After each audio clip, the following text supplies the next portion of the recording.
Exam देना आपको पड़ेगा क्योंकि नियमावली बन चुकी है। बस करें, स्टडी करें और रिजल्ट की तरफ ध्यान दें। पैनिक होने की ज़रूरत नहीं है क्योंकि सीटें बहुत ज़्यादा हैं। उसको पढ़ें, टेक्स्ट बुक को पढ़ें और 8 से 10 घंटा स्टडी करें। बहुत ज़रूरी नहीं है कि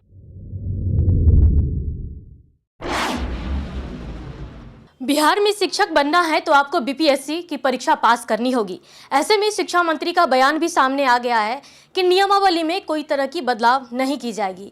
ऐसे में हम आपको एक ऐसे आईएएस ऑफिसर से बात करवाने जा रहे हैं और मिलवाने जा रहे हैं जिन्होंने न सिर्फ पैटर्न को लेकर के स्टूडेंट को गाइड कर रहे हैं बल्कि अपने कंधे पर सैकड़ों स्टूडेंट्स को अफसर बनाने का जिम्मा उठा रखा है। जी, हम बात कर रहे हैं IAS officer doctor Ranjit Kumar Singh से।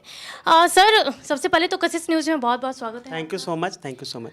एक तरफ शिक्षा मंत्री का बयान आ गया है कि नियमावली में किसी तरह की कोई बदलाव नहीं की जाएगी, दूसरी ओर स्टूडेंट्स आंदोलन कर रहे हैं।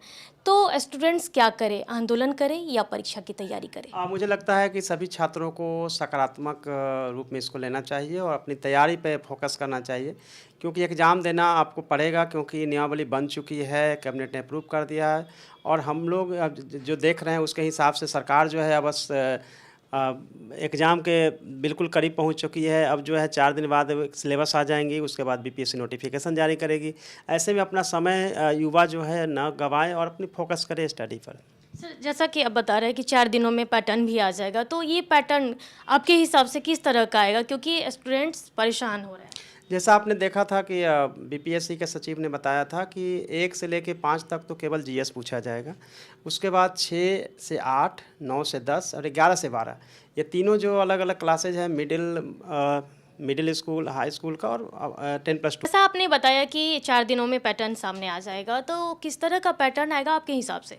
मुझे लग रहा है कि जो न्यूज़पेपर में खबरें आई थी और बीपीएससी के सचिव ने बताया था उसके मुताबिक क्लास 1 से लेके 5 तक का जो पैटर्न है उसमें केवल जीएस पूछा जाएगा, 6 से 8 में जिसमें कि जीएस प्लस सब्जेक्ट स्पेसिफिक पूछा जाएगा, 9 से 10 में भी जीएस प्लस सब्जेक्ट स्पेसिफिक जैसे होता है उसमें कि सोशल साइंस है तो सोशल साइंस से क्वेश्चन प्लस जीएस और साइंस से अगर है तो जीएस प्लस साइंस। उसी तरीके से 10+2 में अगर जाएंगे तो अलग अलग सब्जेक्ट वाइज होते चला जाता है। इसमें कि आप देखेंगे कि विज्ञान है, कला है, वाणिज्य है, उसमें कंप्यूटर साइंस है, सभी सब्जेक्ट है, सभी सब्जेक्ट से भी क्वेश्चंस तो होंगे, जीएस के भी क्वेश्चन होंगे। यानी 1 से लेकर 12 तक को देखें तो केवल और केवल जीएस तो पढ़ना ही है प्लस सब्जेक्ट स्पेसिफिक पढ़ना है। सर, जैसा कि दशकों पहले भी बीपीएससी के जरिए तो परीक्षा होती थी शिक्षकों की, लेकिन इस बार अभ्यर्थी पैनिक हो रहे हैं। उन स्टूडेंट्स को आप कैसे मोटिवेट करेंगे? देखिए, पहले भी 2006 से पहले बीपीएससी एग्ज़ाम ली थी और उसी के थ्रू जो है टीचर की भर्ती होती थी, उनकी रिक्रूटमेंट होती थी। लेकिन चूंकि इतने सारे गैप के बाद आपने देखा है कि नियोजित शिक्षक हैं जो कि पंचायती राज के त्रिस्तरीय व्यवस्था और नगर विकास के द्वारा जो व्यवस्था है उसके तहत उनका जो है नियोजन होता था। बस नियोजन के बाद अभी क्या हुआ है कि उन्होंने बीएड डीएलएड की तैयारी कर ली, अब उन्होंने सीटेट भी पास किया, स्टेट भी पास किया, उनको लगा कि अब जॉब करने जाना है और बीच में आया कि बीपीएससी से एग्ज़ाम देना है। अब बीपीएससी एग्ज़ाम देना है तो पैनिक होने की ज़रूरत इसलिए नहीं है क्योंकि उनको लगता है कि लाखों की संख्या है, सीट जो हमारे पास है लगभग 1,78,000 के आसपास है, तो उनको पैनिक नहीं होना चाहिए क्योंकि हम लोग जब बीपीएससी में एग्ज़ाम देते हैं या दिलवाते हैं तो उसमें आप देखेंगे कि 400-500 सीट होता है। या मैंने यूपीएससी एग्ज़ाम दिया तो उसमें अगर देखेंगे तो 651 ही सीट टोटल था, जिसमें कि आईएएस का सीट 100 के आसपास होता है, जिसमें लाखों 12-15 लाख लोग एग्ज़ाम देते हैं। तो यहाँ तो इसके हिसाब से सोचना चाहिए कि फोकस करें, स्टडी करें और रिजल्ट की तरफ ध्यान दें। पैनिक होने की ज़रूरत नहीं है क्योंकि सीटें बहुत ज़्यादा है। सर, आप तो स्टूडेंट्स को ऑनलाइन गाइड भी करते हैं, इन स्टूडेंट्स को, इन अभ्यर्थियों को आप कैसे गाइड करेंगे?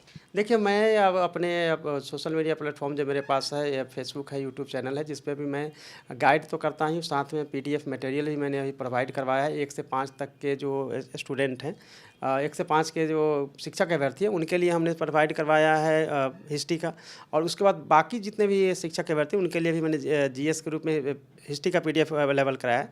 आज शाम तक हम साइंस का भी अवेलेबल कराएंगे। तो जो हम तैयार कर रहे हैं उसको हम सभी अभ्यर्थियों के पास अपने मटेरियल जो है प्रोवाइड करवा रहे हैं। साथ में मोटिवेट ये कर रहे हैं कि आप एग्ज़ाम पे फोकस करिए। एग्ज़ाम आपका बहुत ज़्यादा मुश्किल नहीं है। हाँ, बीपीएससी एग्ज़ाम ले रही है, क्वेश्चन का लेवल होगा, लेकिन इस बात का ध्यान रखना है कि अगर आप सीबीएसई का जो पैटर्न होता है जिसमें एनसीईआरटी है किताब, एनसीईआरटी की बुक्स और बिहार टेक्स्ट बुक की बुक, अगर दोनों बुक को अगर 6 से 12 तक कर लेते हैं तो घबराने की जरूरत नहीं, उसी से क्वेश्चन मिल जाएंगे आपको। स्टूडेंट्स का बड़ा सवाल यही है सर कि बीपीएससी के लेवल का परीक्षा होगा तो क्वेश्चंस बहुत हार्ड है। देखिए, क्वेश्चन जब हार्ड आएंगे तो कट ऑफ नीचे जाएगा, क्वेश्चन इजी होगा तो कट ऑफ ऊपर जाएगा। लेकिन क्वेश्चन बहुत हार्ड नहीं जाएगा। जो सिविल सर्विस के एग्जाम देते हैं उससे थोड़ा डाउन ही रहने की पॉसिबिलिटी, क्योंकि टीचर का एक एग्जाम हो रहा है।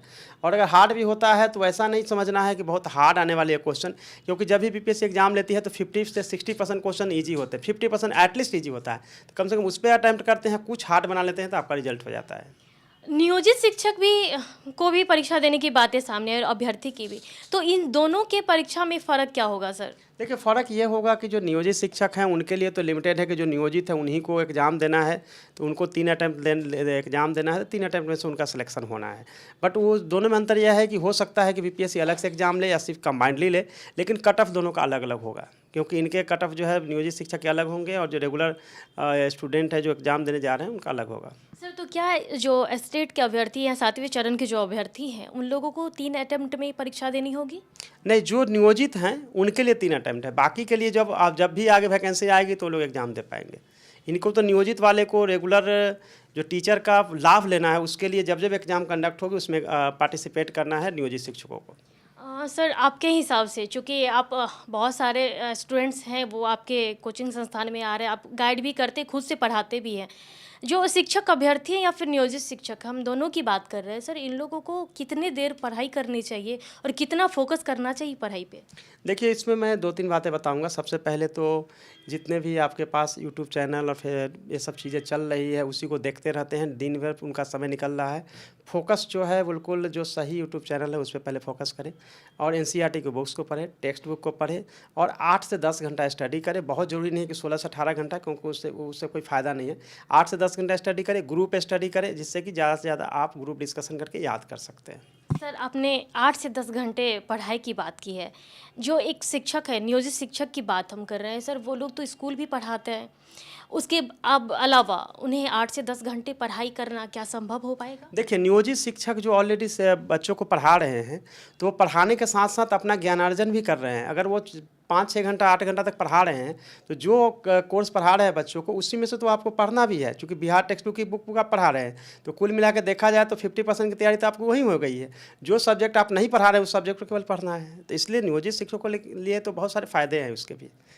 सर, 7वें चरण के अभ्यर्थी के लिए आप कुछ गाइड करेंगे, चूँकि आप भी कोचिंग संस्थान आपके भी हैं, तो किस तरह से आप उनको गाइड करेंगे? एक्चुअली मैं डायरेक्टर प्राइमरी एजुकेशन था और 6th फेज का जो नियोजन हुआ था वो मैं लीड कर रहा था, इसलिए नियोजित शिक्षक और बाकी जो स्टूडेंट हैं उनसे मेरा लगाव रहता है। मेरी तरफ से हमेशा गाइड यह है कि स्टेप बाय स्टेप सारे मटेरियल्स जो है मैं उनको अवेलेबल करवाऊंगा टेलीग्राम के माध्यम से और मेरे यूट्यूब के माध्यम से उनको मिल रहा है, लिंक के माध्यम से, फेसबुक के माध्यम से।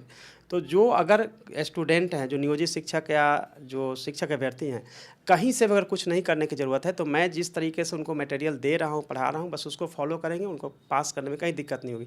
कहीं भी जाने की ज़रूरत नहीं है, कहीं एडमिशन कराने की ज़रूरत नहीं है, क्योंकि आप सभी जो शिक्षक अभ्यर्थी हैं कुल मिला के 90% से ज़्यादा जो है गरीब है। मैं नहीं चाहता हूं कि आप जो है कहीं एडमिशन ले और इस तरह से आप फंस जाए या तैयारी नहीं कर पाए या लोकल लेवल पे चले जाए।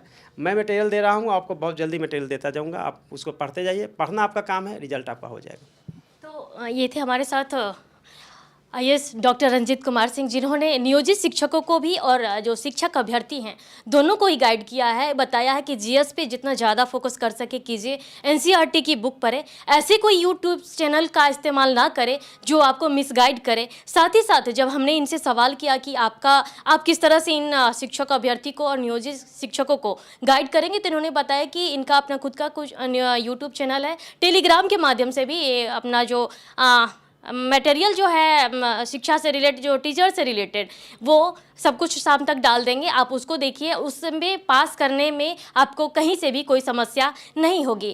कैमरा पर्सन राजू के साथ मैं अंकिता सिंह, कोशिश न्यूज़, पटना।